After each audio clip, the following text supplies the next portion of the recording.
Mentari pagi menyinari jalan tol yang padat, memantulkan cahaya ke kaca depan mobil minibus putih yang melaju dengan kecepatan sedang. Di dalam mobil, Sari, seorang karyawan swasta dengan rambut panjang tergerai, duduk di kursi penumpang depan, matanya berbinar-binar menatap pemandangan di luar jendela. Di belakangnya, Maya, sahabat karibnya sejak kuliah, bersenandung kecil mengikuti irama lagu yang diputar di radio mobil. Rini, Doni, dan Andi, tiga rekan kerja lainnya, duduk di kursi belakang, asyik mengobrol dan bercanda. Mereka semua adalah bagian dari tim pemasaran di perusahaan tempat mereka bekerja. Hari ini, mereka mendapatkan kesempatan langka untuk pergi bersama dalam acara gathering kantor yang diadakan di kota sebelah. Wah, gak sabar nih nyampe hotel. Katanya fasilitasnya lengkap banget. Seru Rini sambil membayangkan kolam renang dan SPA yang menunggunya. Iya, apalagi makanannya. Dengar-dengar ada buffet seafood all you can eat, timpal Doni dengan mata berbinar. Jangan lupa sesi karaoke nanti malam ya guys. Kita harus tunjukin bakat terpendam kita, tambah Andi sambil tertawa. Sari tersenyum mendengar obrolan teman-temannya. Ia merasa bersyukur memiliki teman-teman kerja yang begitu menyenangkan. Perjalanan yang seharusnya melelahkan menjadi terasa menyenangkan berkat kehadiran mereka. Tapi jangan sampai kita lupa tujuan utama gathering ini ya, Sari mengingatkan. Kita harus fokus pada presentasi besok pagi. Jangan sampai kita mengecewakan Pak Bos. Tenang aja Sar, kita pasti bisa kok. Maya menenangkan Sari sambil menepuk pundaknya. Lagian, presentasi kita udah kita persiapkan dengan matang. Pasti sukses deh. Obrolan mereka terus berlanjut, diselingi dengan tawa dan canda. Tak terasa mereka telah menempuh perjalanan selama 2 jam. Di kejauhan terlihat gedung-gedung pencakar langit kota tujuan mereka.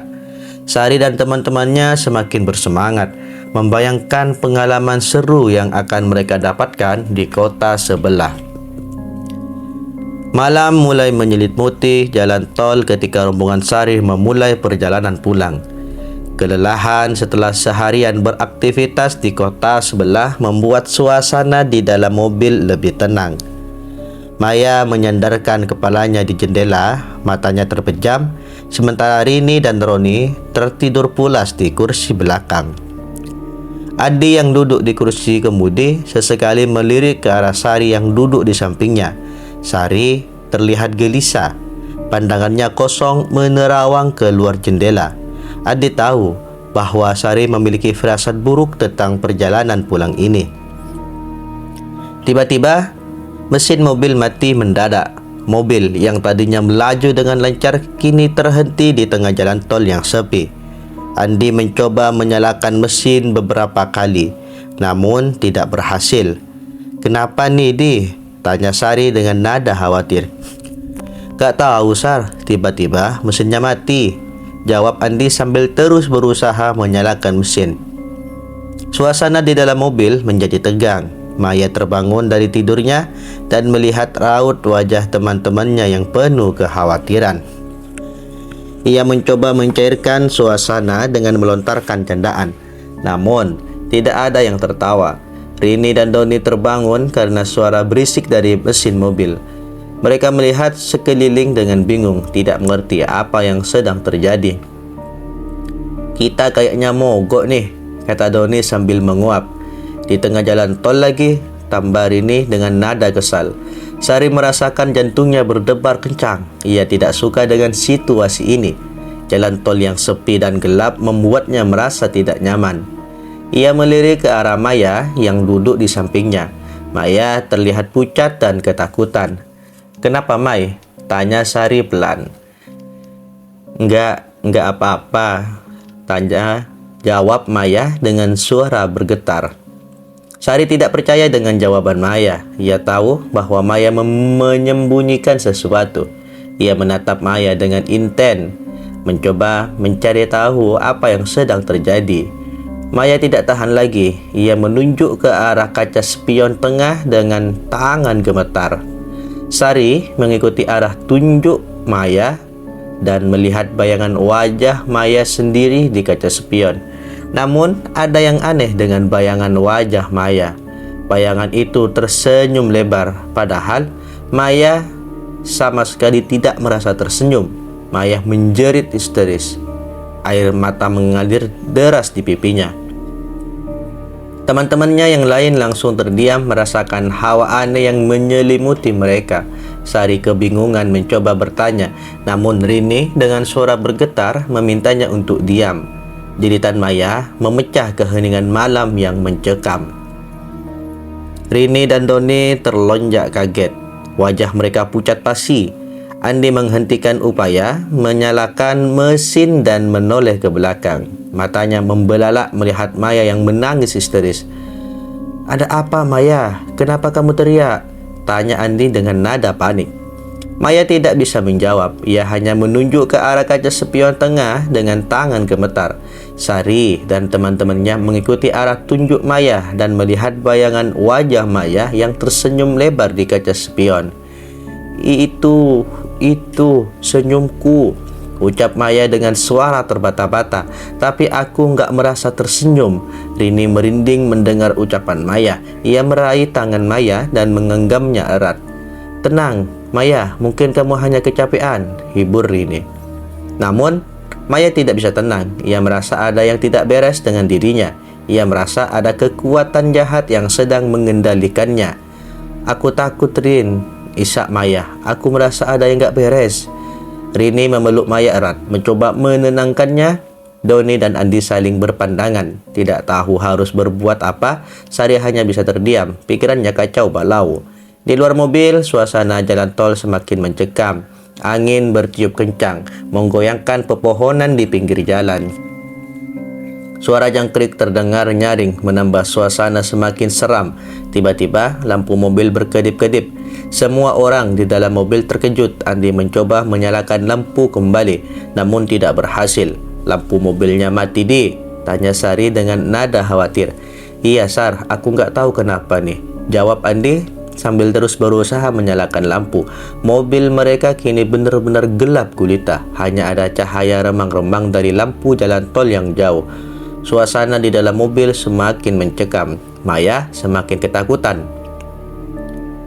Ia merasa ada yang mengawasinya dari kegelapan.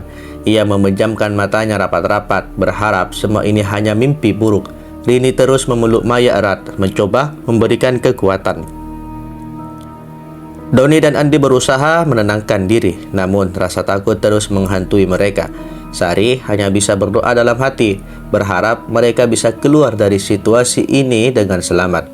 Keheningan di dalam mobil yang gelap gulita terasa menyesakkan. Masih banyak terisak dalam pelukan Rini. Sementara Doni dan Andi berusaha keras mengabaikan rasa takut yang terus merayapi mereka. Sari dengan tangan gemetar merogoh ponselnya dan mencoba menghubungi layanan darurat. Tidak ada sinyal. Desahnya putus asa. Tiba-tiba mesin mobil menyala kembali. Semuanya orang di dalam mobil terkesiap menatap Andi dengan penuh tanya. "Aku tidak melakukan apa-apa," ucap Andi dengan suara serak. Mesinnya tiba-tiba menyala sendiri. Dengan perasaan campur aduk antara lega dan takut, Andi menyalakan lampu mobil. Cahaya kembali menerangi jalan tol yang sepi. Andi perlahan-lahan melajukan mobil. Matanya terus mengawasi keadaan sekitar. "Kita harus segera keluar dari sini," ucap Sari dengan nada tegas. "Iya, Sar, aku juga merasa tidak nyaman di sini," timpal Maya. Suaranya masih bergetar. Andi menginjak pedal gas. Mobil melaju semakin cepat. Namun, beberapa ratus meter di depan, mereka melihat pemandangan yang mengerikan.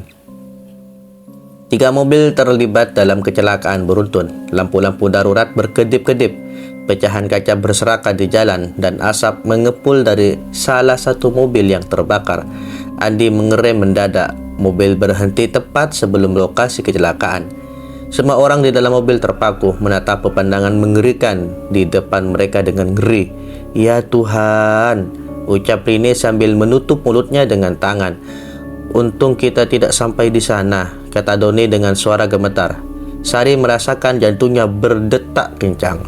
Ia tidak bisa membayangkan jika mobil mereka tidak mogok tadi.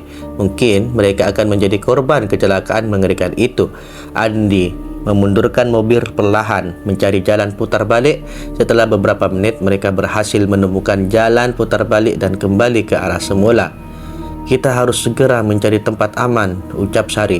Andi mengangguk setuju. Ia melajukan mobil dengan kecepatan sedang. Matanya terus mengawasi keadaan sekitar. Setelah beberapa kilometer, mereka menemukan rest area dan memutuskan untuk berhenti di sana. Semua orang keluar dari mobil dan menghirup udara segar. Mereka masih terguncang oleh kejadian yang baru saja mereka alami. Sari dan teman-temannya duduk di bangku rest area, saling berpelukan, berusaha menenangkan diri. Aku masih tidak percaya kita selamat dari kecelakaan itu, ucap Maya dengan suara lirih. Aku juga, Mai. Aku merasa seperti baru saja lolos dari maut, timpal Rini. Kita harus bersyukur kepada Tuhan karena telah melindungi kita, kata Doni. Sari mengangguk setuju. Ia merasa sangat bersyukur karena mereka semua selamat. Namun, ia juga merasa trauma dengan kejadian malam itu. Ia tidak tahu apakah ia akan bisa melupakan bayangan wajah Maya yang tersenyum di kaca spion. Rest area yang biasanya ramai kini terasa sepi dan sunyi. Sari dan teman-temannya duduk di bangku kayu, saling berpelukan, mencoba menghangatkan diri dari hawa dingin malam. Rasa syukur dan trauma bercampur aduk dalam diri mereka. Maya masih terisak pelan, air matanya membasahi bahu Rini. Ia merasa sangat bersalah karena telah membuat teman-temannya ketakutan. Rini terus mengelus punggung Maya, mencoba menenangkannya. Sudahlah Maya, jangan menyalahkan dirimu sendiri, ucap Rini lembut. Kita semua selamat, itu yang terpenting. Doni dan Andi duduk di samping Sari. Wajah mereka terlihat pucat dan lelah. Mereka masih syok dengan kejadian yang baru saja mereka alami. Sari menggenggam tangan Doni dan Andi, memberikan kekuatan kepada mereka. Kita harus kuat, ucap Sari dengan suara bergetar. Kita harus bisa melewati ini bersama-sama.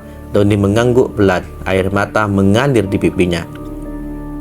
Andi hanya bisa terdiam, pikirannya masih dipenuhi dengan bayangan kecelakaan mengerikan itu. Setelah beberapa saat, Sari bangkit dari duduknya. Ia berjalan menuju mesin penjual otomatis dan membeli beberapa minum hangat. Ia kembali ke bangku dan memberikan minuman kepada teman-temannya. Minumlah, ini akan membuat kalian merasa lebih baik, ucap Sari sambil tersenyum tipis. Teman-temannya menerima minuman dengan ucapan terima kasih. Mereka meminumnya perlahan, merasakan kehangatan menjalar ke seluruh tubuh mereka. Setelah mereka merasa sedikit lebih tenang, mereka memutuskan untuk melanjutkan perjalanan pulang. Andi kembali mengemudikan mobil dengan hati-hati, sementara yang lain tertidur pulas di kursi belakang.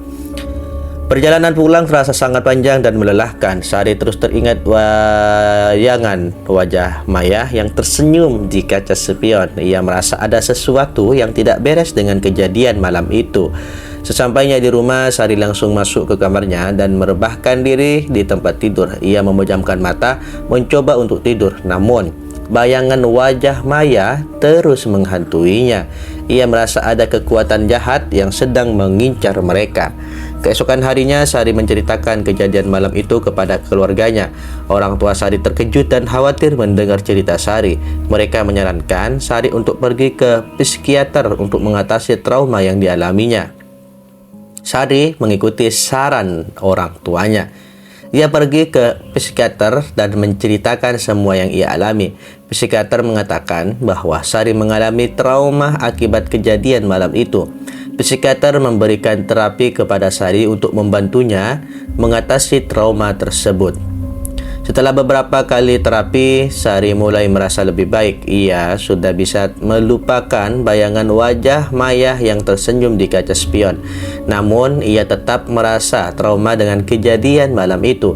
Ia tidak tahu apakah ia akan bisa melupakan kejadian itu sepenuhnya. Kejadian malam itu menjadi pelajaran berharga bagi Sari dan teman-temannya. Mereka belajar untuk lebih bersyukur atas keselamatan yang diberikan dan lebih berhati-hati dalam berkendara. Mereka juga belajar untuk saling mendukung dan menguatkan dalam menghadapi cobaan hidup.